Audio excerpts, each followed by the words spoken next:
والحمد لله والصلاة والسلام على رسول الله سيدنا مولانا محمد ابن عبد الله وعلى آله وصحبه وسلم.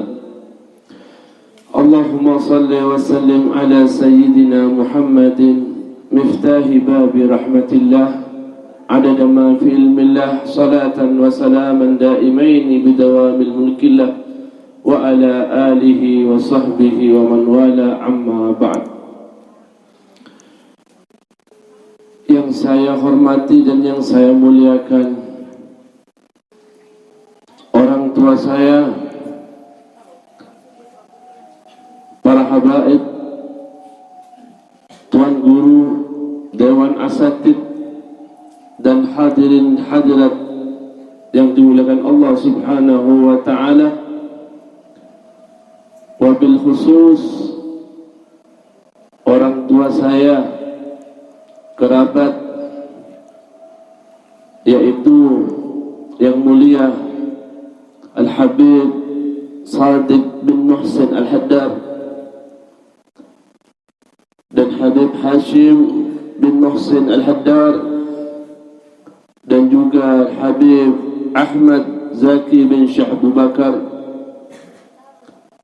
dan juga yang mulia Al-Habib Yusuf Al-Gadri, Al-Habib Taufik Al-Gadri, Al-Habib Fauzi Mulakhala, Al-Habib Ahmad Al-Habsi, serta Al-Habib Fikri Al-Habsyi, dan yang kita muliakan juga guru kita semua, pembimbing kita yang menggerakkan hati kita semua untuk hadir di tempat ini, yaitu yang mulia Tuan Guru Ahmad Muzaki, pimpinan Pondok Pesantren Rasyidatus Salatiyah Dusun Sengkol, Mantang, Lombok Tengah. Semoga para habaib, para tuan guru diberikan umur panjang oleh Allah Subhanahu wa ta'ala, sehingga senantiasa mampu membimbing kita untuk selalu mendapatkan ridha Allah dan Rasulullah, yang kelak juga berkat sambungan kepada beliau-beliau para habaib, kita juga dapat tersambung kepada junjungan kita Habib Muhammad sallallahu alaihi wa alihi wa sahbihi wasallam. Amin ya rabbal alamin. Hadirin hadirat yang dimuliakan Allah Subhanahu wa ta'ala, alhamdulillah wa syukrulillah, pada kesempatan malam hari ini kita ditakdirkan oleh Allah Subhanahu wa ta'ala untuk berkumpul bersama silaturahim dalam acara rutinan Majlis Salawat Hujratus Syarifah, yang mana kalau diartikan dalam bahasa Indonesia yaitu suatu tempat yang mulia. Semoga yang hadir di tempat ini pada malam hari ini mendapatkan kemuliaan, mendapatkan keberkahan sebagaimana nama majlis salawat tersebut. Dan juga pertemuan pada malam hari ini, majlis pada malam hari ini merupakan suatu pertemuan yang disifatkan oleh Rasulullah sallallahu alaihi wa alihi wasallam sebagai kebunan-kebunan surga, raudatun min riyadil jannah. Kita memohon kepada Allah Subhanahu wa ta'ala, sebagaimana malam hari ini kita semua dikumpulkan di kebunan-kebunan surganya Allah yang ada di dunia, mudah-mudahan kita kelak dikumpulkan juga di kebunan-kebunan surganya Allah yang ada di akhirat. Amin Allahumma amin. Disebutkan juga dalam riwayat, idza anzalallahu ahatan minas sama' li ahli al-ard surifat an ammaril masajid wa surifat an ammaril majalis. Disebutkan dalam suatu hadis, bersabda Rasulullah sallallahu alaihi wasallam, apabila Allah menurunkan suatu penyakit, apabila Allah menurunkan suatu bencana, suatu bala kepada penduduk bumi, surifat an ammaril masajid, Allah jauhkan daripada orang-orang yang memakmurkan masjid. Allah jauhkan, Allah selamatkan daripada orang-orang yang memakmurkan majlis-majlis, entah itu majlis salawat, majlis zikir, ataupun majlis ilmu. Mari kita bermohon kepada Allah lagi, mudah-mudahan berkat hadirnya kita di majlis salawat pada malam hari ini, Allah angkat seluruh penyakit, Allah angkat seluruh bala, sehingga kita semua dalam keadaan aman, sehat wal afiat. Amin ya rabbal alamin. Hadirin hadirat yang dimuliakan Allah subhanahu wa ta'ala, disebutkan oleh ulama, inna fi qalbil mu'min fihi nur Muhammad sallallahu alaihi wa alihi wa sahbihi wasallam.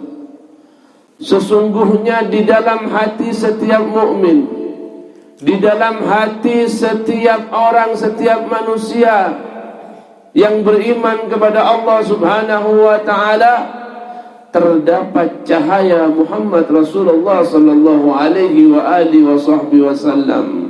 Terdapat cahaya Nabi kita, sebagaimana aslul hilqah,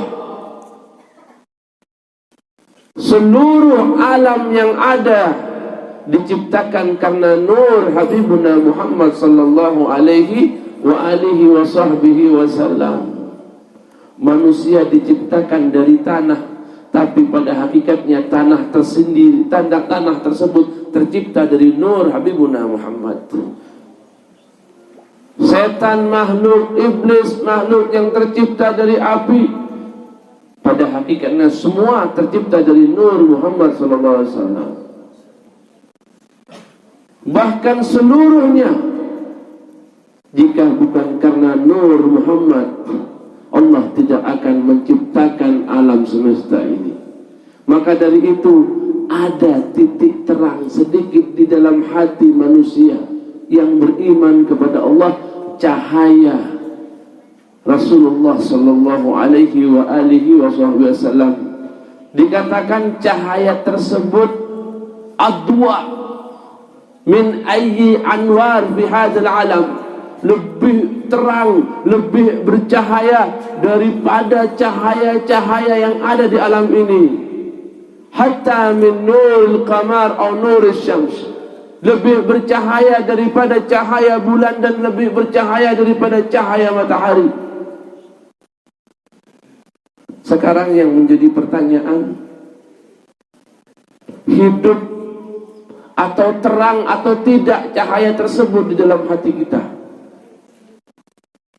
Tidak ada lain yang dapat menerangkan hati kita adalah dua. Yang dapat menghidupkan cahaya Habibuna Muhammad dalam diri kita paling tidak ada dua. Yang pertama, bikasratis salat ala Nabi Muhammad sallallahu alaihi wa alihi wa sahbihi wasallam. Dan yang nomor dua, melazimi sunnah-sunnah Rasulullah sallallahu alaihi wasallam. Karena memperbanyak salawat, maka cahaya di dalam hati kita, cahaya Habib Muhammad dalam diri kita, dalam sanubari kita, itu akan terang dan menuntun kita untuk melaksanakan amal soleh. Sehingga dikatakan oleh sebagian ulama, salawat adalah syekh man la lahu syekh. Salawat adalah gurunya orang yang tidak punya guru. Sholawat dapat membimbing kita. Sholawat dapat memberikan kita ilmu. Sholawat dapat membimbing kita menuju taubat kepada Allah Subhanahu wa ta'ala.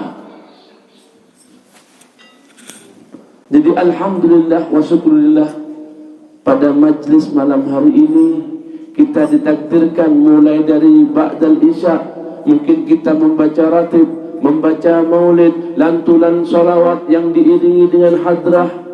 Semoga berkat itu semua Allah menerangkan hati kita, cahaya Nabi kita Nabi Muhammad hidup dalam hati kita, yang kelak akan menjadi bekal bagi kita untuk menuju surganya Allah Subhanahu wa ta'ala. Amin Allahumma amin. Kemudian yang kedua yaitu dengan memperbanyak sunnah-sunnah Rasulullah sallallahu alaihi wasallam. Di samping ibadah fardu yang harus kita lakukan, kita juga wajib melaksanakan sunnah-sunnah Rasulullah sallallahu alaihi wa alihi wa sahbihi wasallam. Karena dengan kita melazimi sunnah-sunnah Rasulullah sallallahu alaihi wa alihi wa sahbihi wasallam, itu menandakan kita juga cinta kepada Rasulullah sallallahu alaihi wasallam. Kalian semua yang hadir di sini, para santri, apakah tidak cinta kepada Rasulullah SAW? Semua itu pasti menyatakan cinta. Akan tetapi yang namanya cinta itu butuh bukti.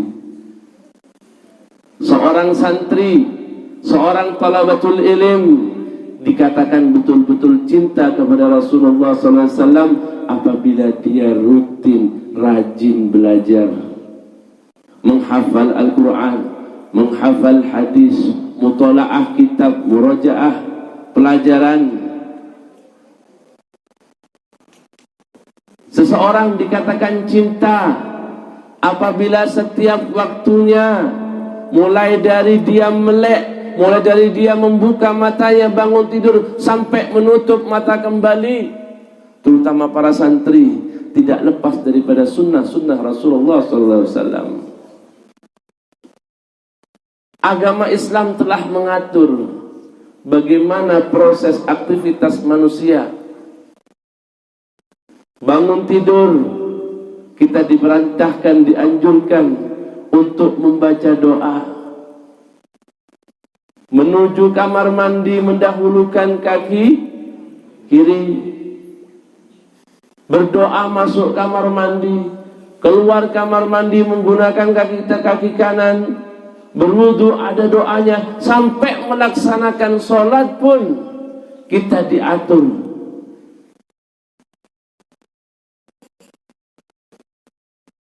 Hadirin hadirat yang dimuliakan Allah Subhanahu wa ta'ala, khususnya para santri, ada salah satu perkara yang remeh yang harus kalian pegang teguh apabila ilmu kalian ingin bermanfaat.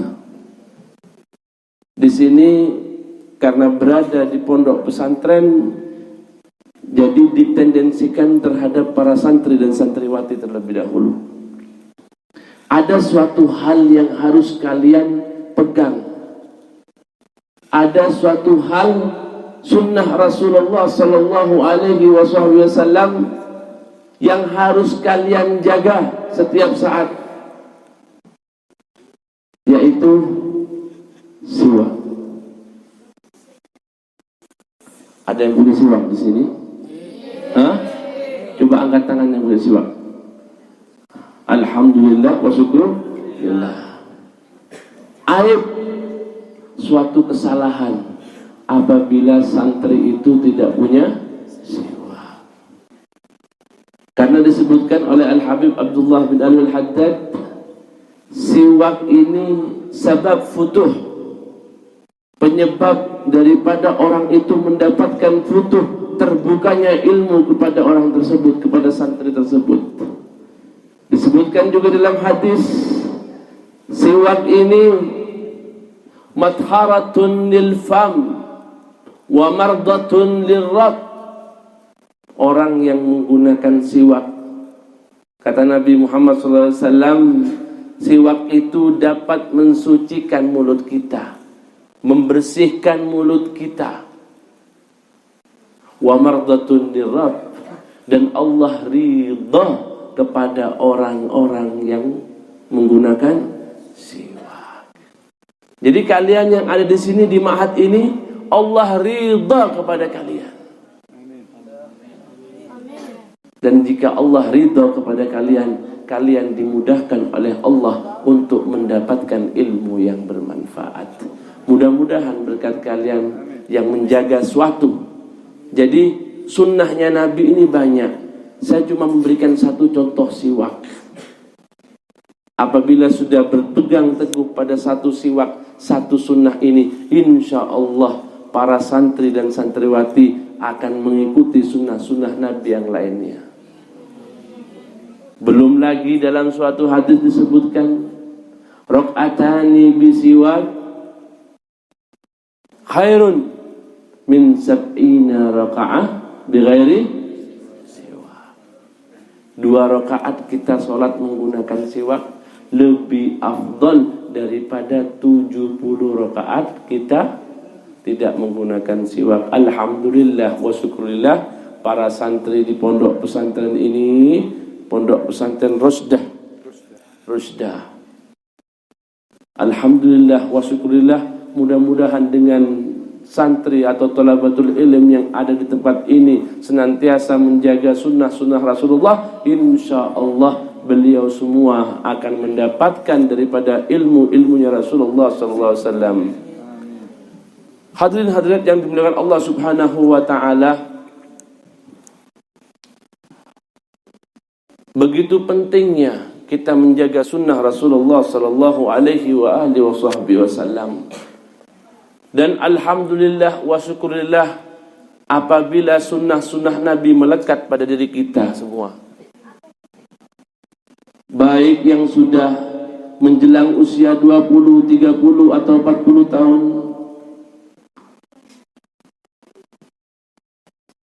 hadirin sekalian yang dimuliakan Allah Subhanahu wa ta'ala, kita diciptakan oleh Allah Subhanahu wa ta'ala dengan segala macam kenikmatan yang kita peroleh. Diberikan nikmat mata untuk melihat, diberikan nikmat tangan untuk memegang, diberikan nikmat kaki untuk berjalan. Tinggal bagaimana kita bersyukur kepada Allah Subhanahu wa ta'ala atas nikmat yang Allah berikan kepada kita semua. Dikisahkan bahwasanya Rasulullah sallallahu alaihi wasallam berkunjung ke rumah istri tercintanya, yaitu Sayyidatuna Aisyah.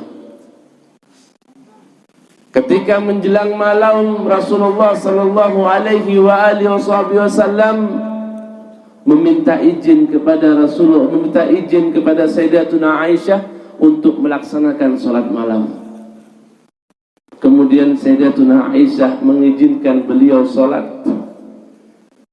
Beliau tunggu Rasulullah salat sampai menjelang fajar, terus sujud sampai dalam diriwayatkan hatta tawarramat qadamahu, sampai 2 kaki mulia Rasulullah SAW ini bengkak apa bahasanya Lomboknya ini? Bak ya. Selesai Rasulullah SAW salat, kemudian Sayyidatuna Aisyah datang, ya Rasulullah, lima tasna'i hada ya Rasulullah, apa yang kau lakukan ini? Faqad ghafarallahu laka ma taqaddama min dhanbi wa ma ta'akhkhar. Bukankah Allah Subhanahu wa ta'ala telah mengampuni dosa-dosamu yang lalu dan yang akan datang? Lihatlah apa jawaban Rasulullah SAW. Ya Aisyah, afala akuna abdan syakura. Ya Aisyah, apakah aku tidak ingin menjadi hamba yang bersyukur kepada Allah Subhanahu wa ta'ala. Bayangkan Rasulullah sujud, sholat luar biasa sampai kaki beliau bengkak. Ketika ditanya, aku ingin bersyukur kepada Allah Subhanahu wa ta'ala. Sekarang yang menjadi pertanyaan bagi kita, sudah sama atau tidak rasa syukur kita sebagaimana rasa syukur Rasulullah kepada Tuhannya, kepada Allah Ta'ala? Telah diceritakan, disebutkan tadi betapa banyak yang Allah berikan nikmat kepada kita. Mana wujud rasa syukur kita? Apakah kita masih malas untuk berjamaah sholat? Apakah kita masih malas untuk mengucapkan, membaca, melantunkan sholawat? Berapa banyak di antara kita yang terkadang sudah menginjak usia 30, 40, 50 tahun yang belum paham bagaimana tata cara sholat yang benar, tata cara wudhu yang benar. Berapa banyak di antara kita yang usia 40, 50 tahun masih waktunya dihabiskan untuk sesuatu yang tidak bermanfaat. Terus mau sampai kapan? Mau sampai kapan ini? Percuma kita hadir majlis, percuma kita hadir selawat, jika tubuh kita tidak tergerak untuk melaksanakan ibadah-ibadah kepada Allah sebagai wujud rasa syukur kita terhadap Allah Subhanahu wa ta'ala. Hadirin hadirat yang dimuliakan Allah Subhanahu wa ta'ala, termasuk nikmat yang Allah berikan paling besar kepada kita semua, terutama para orang tua. Ni'amul ilahi alal ibadi kathiratun ajalahunna najabatul awladi. Nikmat yang Allah berikan kepada kita itu sangat banyak sekali. Ajalahunna najabatul awladi. Yang paling agung, yang paling besar, yaitu ketika kita memiliki putra dan putri yang soleh dan soleha. Itu nikmat yang luar biasa. Kita harus bersyukur kepada Allah Subhanahu wa ta'ala apabila kita diberi kenikmatan anak yang nurut, anak yang senantiasa melaksanakan perintah Allah, anak yang senantiasa melaksanakan sunnah-sunnah Rasulullah. Dan alhamdulillah apabila dalam majlis malam hari ini ada wali santri yang hadir. Mungkin ada Ustaz ya? Ada. Alhamdulillah wa syukurillah Pak. Tujuan Bapak menyekolahkan anak, memondokkan anak di tempat ini tidak harus ingin jadi ustadz, tidak harus jadi ulama. Syukur-syukur alhamdulillah bisa jadi ustadz, bisa jadi ulama. Inti daripada kita memondokkan anak kita, menyekolahkan anak kita ke madrasah, intinya yaitu agar cahaya ilmu agama masuk dalam diri dan sanubari anak tersebut, sehingga bermanfaat untuk kehidupannya di masa yang akan datang. Jika anak Bapak ditakdirkan menjadi pejabat, akan menjadi pejabat yang baik, tidak korupsi, pejabat yang amanah. Karena apa? Karena dulunya pernah mengenyam pendidikan pondok pesantren atau pendidikan madrasah. Karena di dalam diri dan hatinya ada ilmu agama.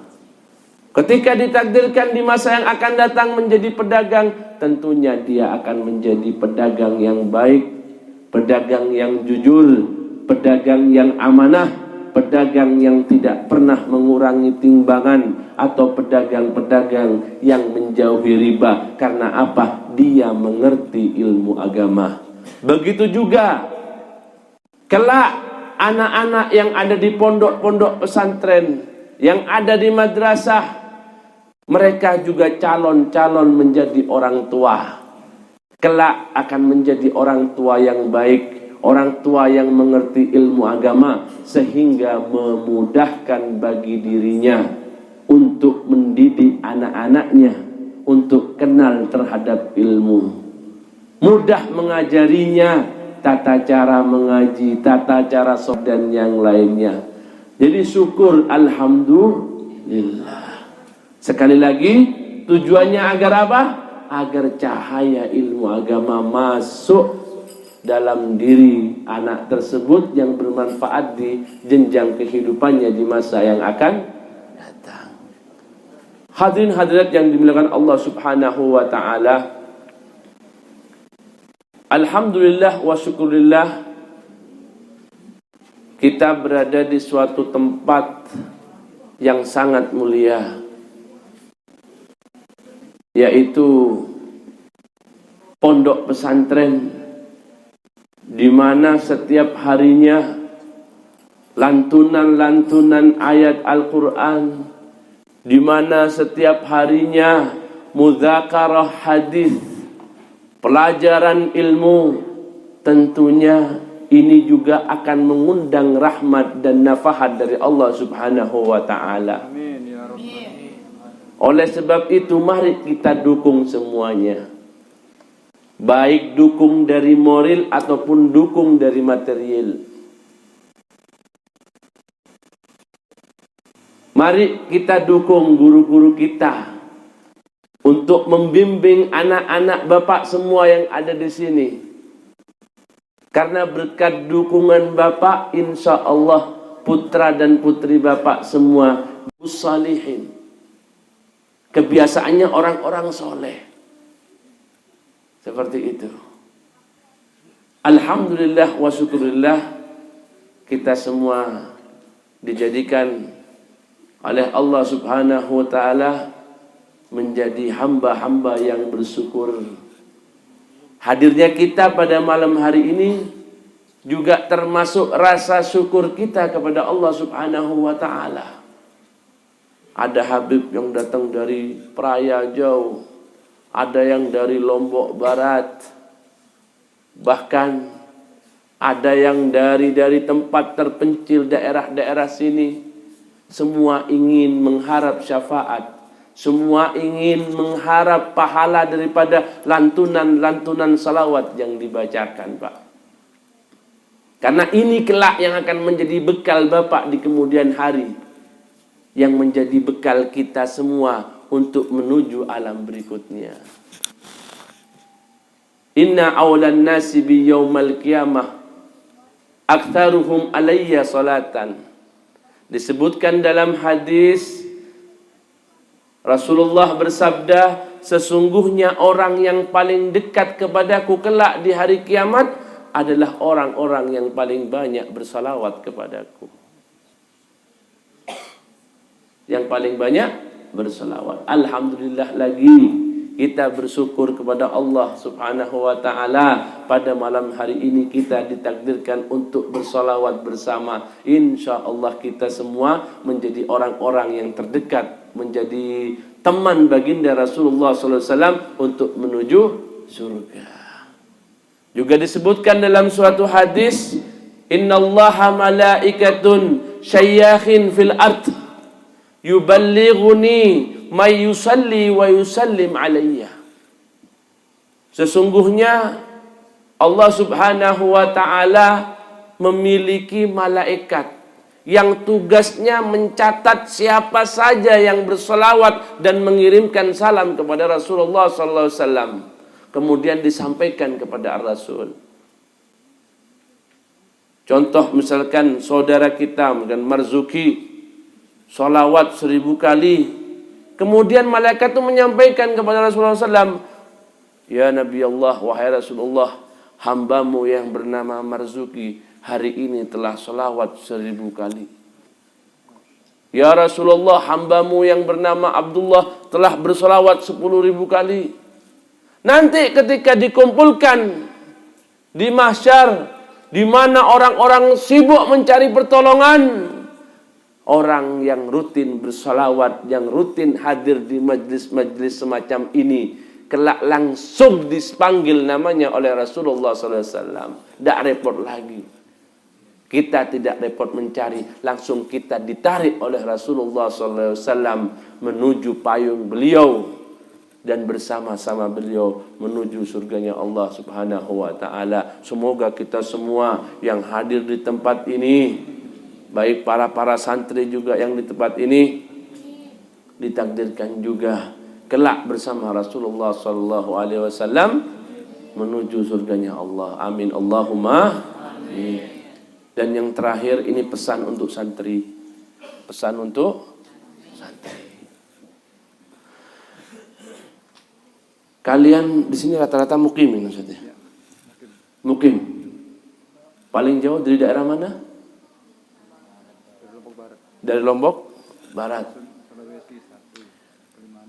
Masya Allah. Ada yang dari Kalimantan, mungkin dari Jawa juga.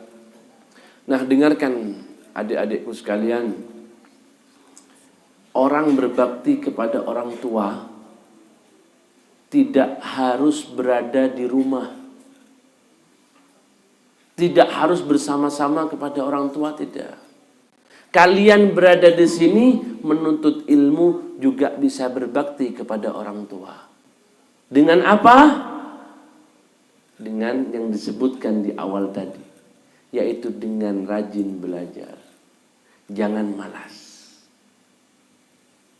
Dengan kalian rajin belajar di sini, istiqomah menghafalkan Quran, mudzakarah hadis, rajin ikut pelajaran setiap hari, maka itu wujud daripada bakti kalian kepada orang tua.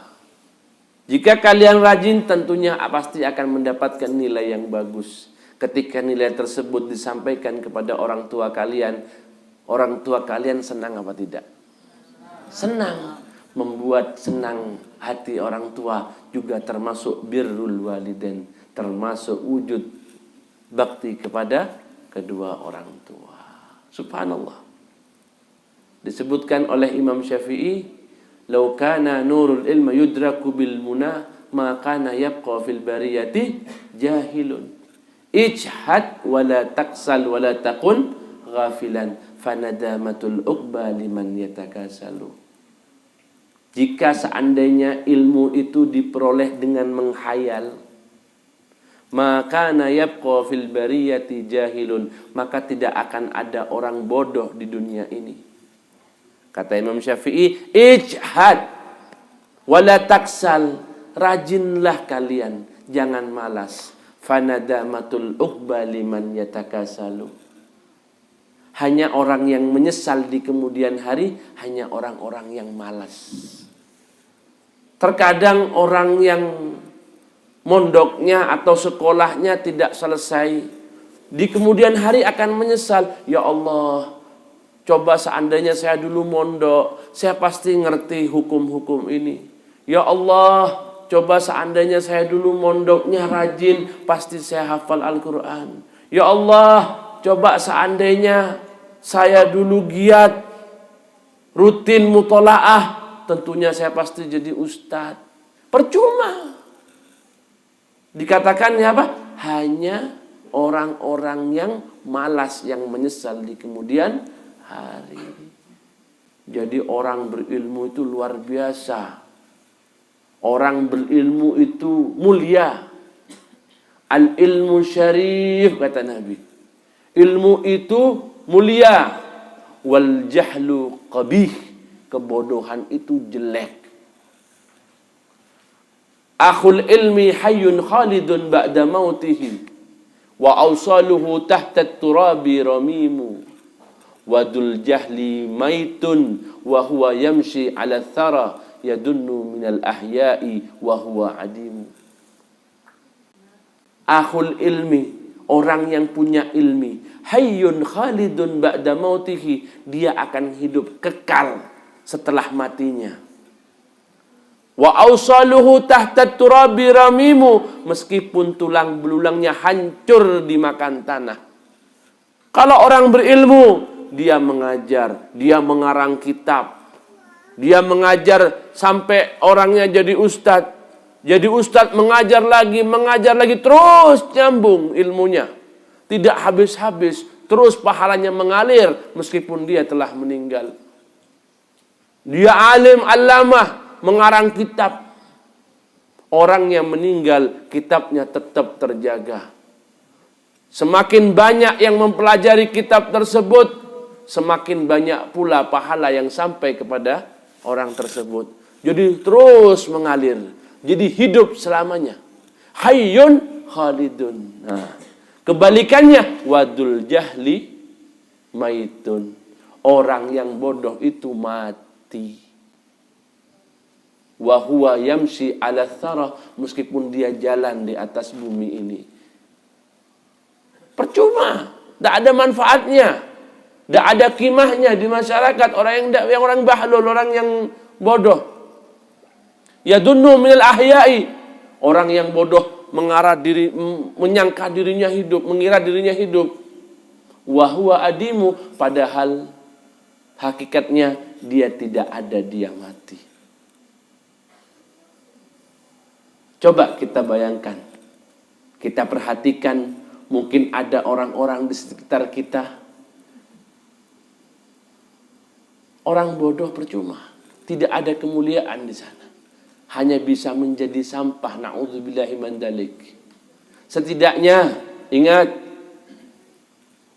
kita menuntut ilmu tidak sebatas di pesantren, tidak sebatas di sekolah ataupun di masyarakat. Kita menuntut ilmu itu sampai liang lahat. Kata Nabi, utlubul ilma minal mahdi illal lahdi. Jadi meskipun kita usia sudah lebih,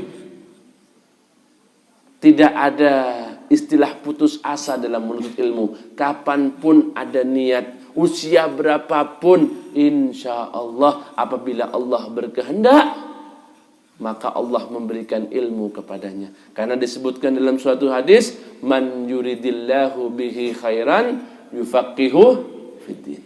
Barang siapa yang Allah kehendaki suatu kebaikan kepada orang tersebut, maka Allah berikan kepadanya pemahaman. Jadilah hamba-hamba yang bersyukur kepada Allah dengan kalian belajar yang rajin. Khidmah kepada guru, cinta kepada guru, itu kunci juga. Jika ingin ilmunya bermanfaat kelak, maka cinta kepada guru, khidmah kepada guru. Disebutkan oleh Al-Habib Umar bin Muhammad bin Salim bin Hafid, khidmah lil syekh afdal min ru'yatil arsh. Berkhidmah kepada guru itu lebih afdal daripada melihat arsy-Nya Allah Ta'ala. Tidak ada yang mampu melihat arsy-Nya Allah Ta'ala kecuali memang orang-orang yang memiliki kedudukan tinggi di hadapan Allah Ta'ala. Bayangkan, cuma kita berkhidmah kepada guru, apapun yang guru perintahkan, kerjakan. Apapun yang guru larang, tinggalkan. Dan itu semua akan menyebabkan kalian mendapatkan kedudukan yang tinggi di sisi Allah Subhanahu wa Ta'ala. Mudah-mudahan semua talabatul ilm yang ada di pondok ini dijadikan anak yang soleh dan solehah, yang kesemuanya insya Allah ilmunya akan bermanfaat. Amin Allahumma amin. Dan yang terakhir, kepada semua, ada suatu kisah di mana ini ada di kota Malang. Ada seorang syarifah. Beliau ini memiliki 7 orang anak insya Allah. Dan kesemuanya menjadi ustadz dan ustadzah. Kesemuanya soleh dan solehah. Anak tersebut, jadi orang tuanya tersebut memiliki suatu kebiasaan yang jarang dilakukan oleh orang lain. Apa itu? Ketika pembacaan maulid, ketika majlis salawat, ketika majlis burdah dia hadir, ketika majlis ilm, majlis ilmu dia hadir, dia tidak lepas membawa 1 botol air. Kemudian air itu dibuka, air itu ditaruh di depannya. Mau majlis apapun dia yang hadiri, pasti dia membawa botol air. Kemudian apa lagi yang beliau lakukan? Di samping dia mendengarkan, mengikuti majlis zikir, majlis ilmu atau majlis salawat, tetapi hati beliau berdoa kepada Allah Ta'ala. Doanya cuma satu, ingin anaknya soleh dan solehah, dan anaknya menjadi anak, yaitu menjadi ustadz dan ustadzah. Subhanallah, berkat kegigihan dia selama bertahun-tahun, ketujuh anaknya juga menjadi ustadz dan ustadzah. Karena apa? Doanya diijabahi sama Allah Ta'ala. Setiap ada majlis, setiap ada majlis zikir, majlis salawat, majlis ilmu, itu pintu langit terbuka, malaikat berbondong-bondong turun. Sampai dikatakan ketika majlis-majlis mulia seperti majlis zikir, majlis salawat atau majlis ilmu, itu adalah saat-saat dikabulkannya doa oleh Allah Ta'ala. Saat-saat mustajabatud doa. Jadi kalau bisa yang khusyuk, yang khudu', yang hadir hatinya untuk mengikuti kegiatan-kegiatan tersebut. Malaikat turun, lebih-lebih lagi majlis maulid. Majlis maulid. Apabila mahalul qiyam, itu Rasulullah datang. Dan ketika Rasulullah datang, otomatis di saat itu paling mustajabud doa. Jadi kalau ada peringatan-peringatan salawat semacam ini, dibacakan maulid, dibacakan ratib, kalau bisa buka air, bawa air, nanti diminum ala niyah. Niatnya apa? Ya Allah, berikan saya ilmu manfaat, ya Allah. Insya Allah jika diminum airnya dijadikan ilmu manfaat. Ya Allah, mudah-mudahan dengan saya minum air ini nanti diberikan pemahaman tentang ilmu agama, dimudahkan saya menghafal Al-Quran. Insya Allah, ala niatnya tersebut, kalian dijadikan penghafal Al-Quran. Bahkan diceritakan itu Al-Sayyid Alwi bin Abbas Al-Maliki yang ada di Mekah. Beliau itu dalam rihlah dakwahnya ke kota Palestina, beliau menjumpai seorang laki-laki tua.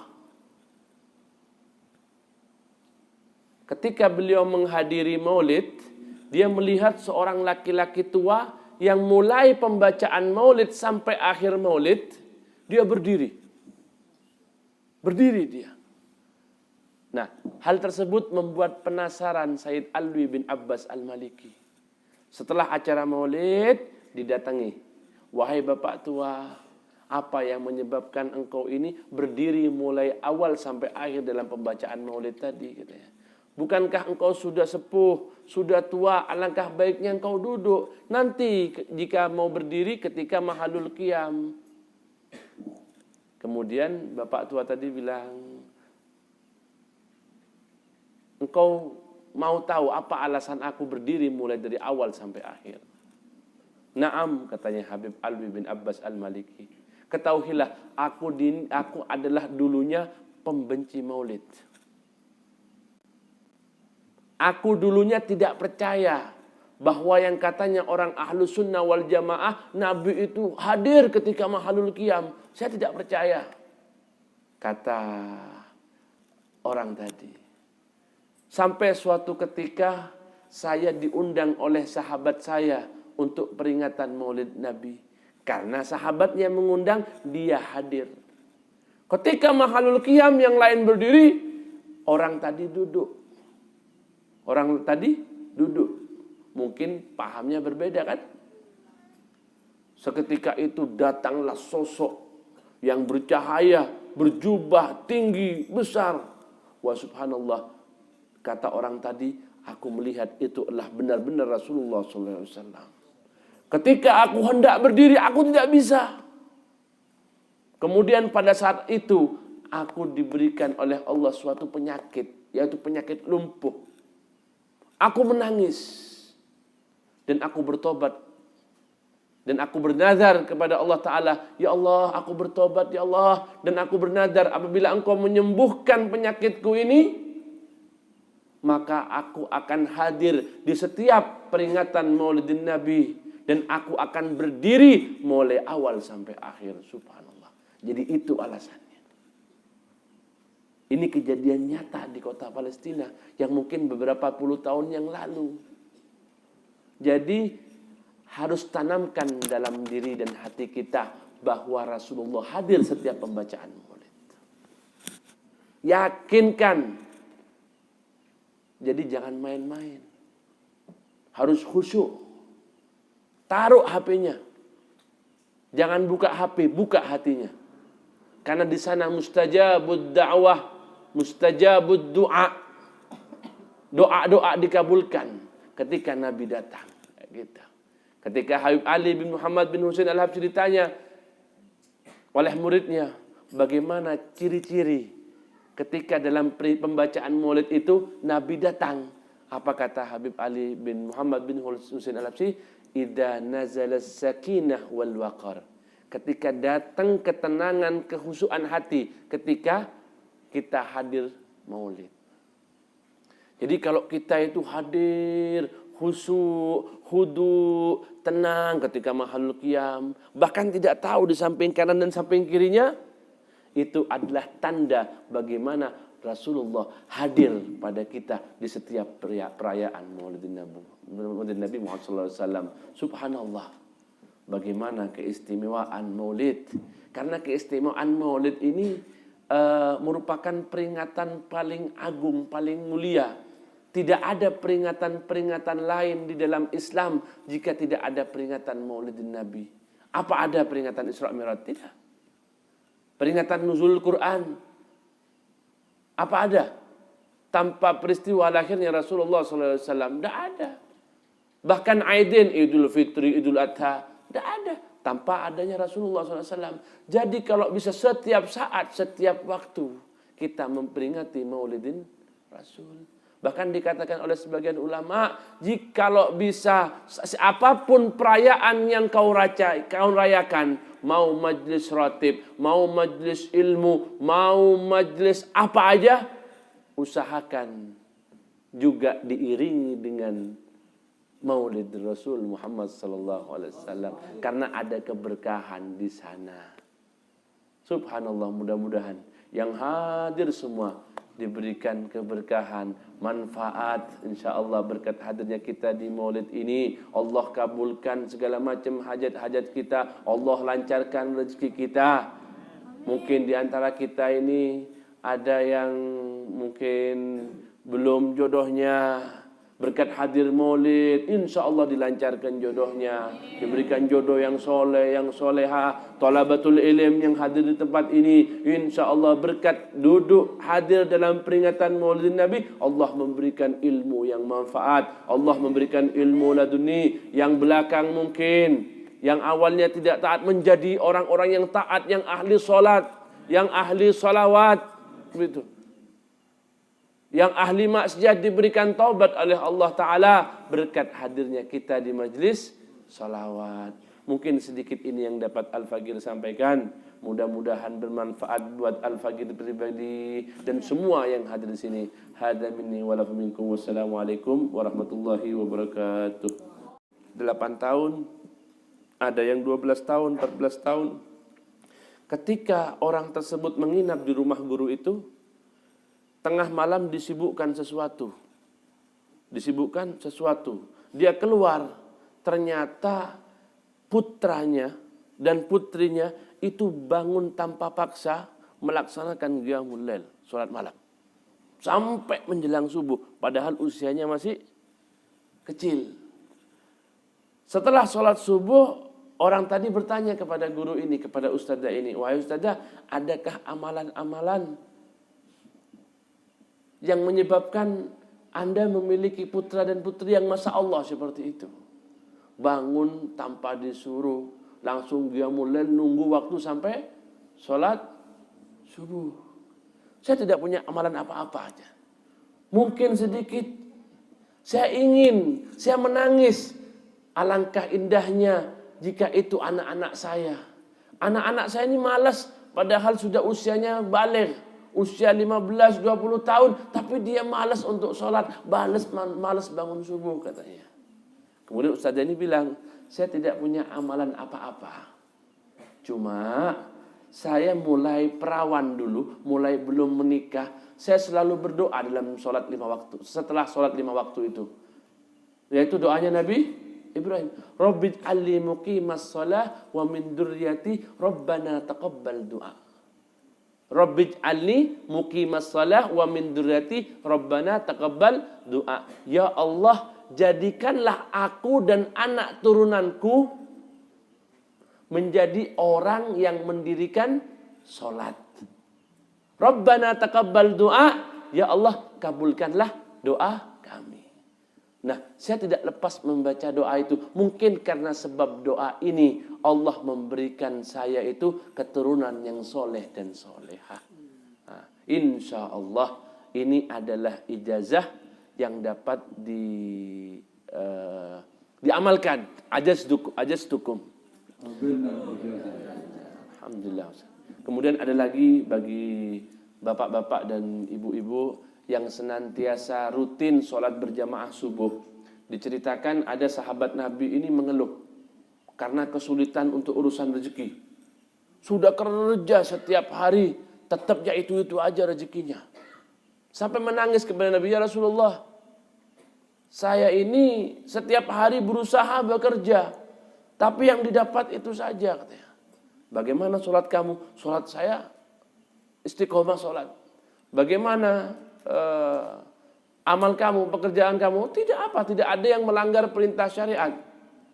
Kemudian Rasulullah mengijazahkan satu wirid. Kalau begitu baca ini kamu.